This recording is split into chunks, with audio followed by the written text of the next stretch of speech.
Azawaju ayuha alikhwa muamalatun daimatun, ndoa enyi ndugu zangu ni muamala wa kudumu. Al-insanu fi baitihi yatakhalla mimma yakunu multabisan bihi kharij baitihi.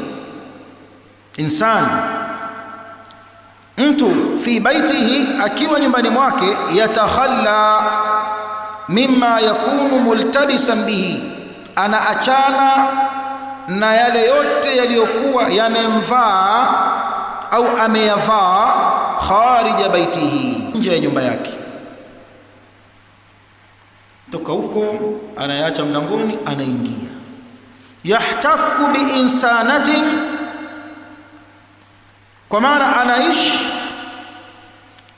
anatangamana na mtu wa kike. Insanatin, mtu wa kike, maanake anatangamana na binti wa watu. Tutalibuhu bimataliba, ambaye atamhitajia mahitaji. Wa yutalibuha bimataliba,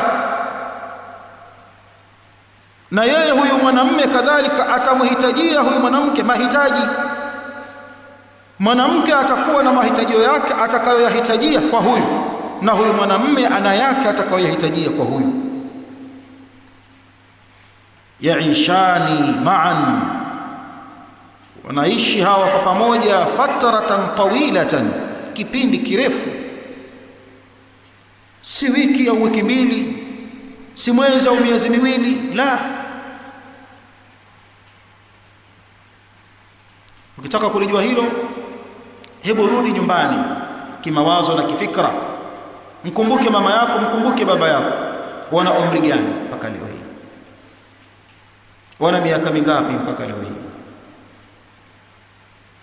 Kwa si muda mdogo, tangu wewe hukuwepo mpaka umekuwepo, mpaka na wewe leo unaitwa baba.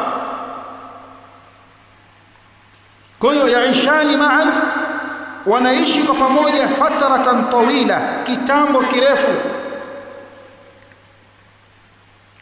Hadha al-amr la yumkin an yuhkimahu, jambo hili haliwezekani kudhibitiwa.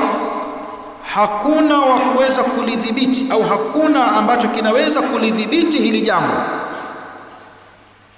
Wala yumkinu an yaj'alahu qa'iman sahihan mustamirran mutajaddida, hakuna kingine ambacho kitaweza kulifanya jambo hili qaima, kuwa limesimama, sahiha, liko sawa sawa, mustamirra, endelevu, mutajaddida, likiwa katika hali yake ya upya. Tatadaffaqu fihi dima'ul hubb, yanatiririka kwenye hili jambo maji ya upendo, wa saada, na maisha mema. Hakuna kitu kingine illa din, isipokuwa ni dini ndio yenye uwezo wa kuyafanya haya. Wa husnul khuluq, na tabia njema. Basi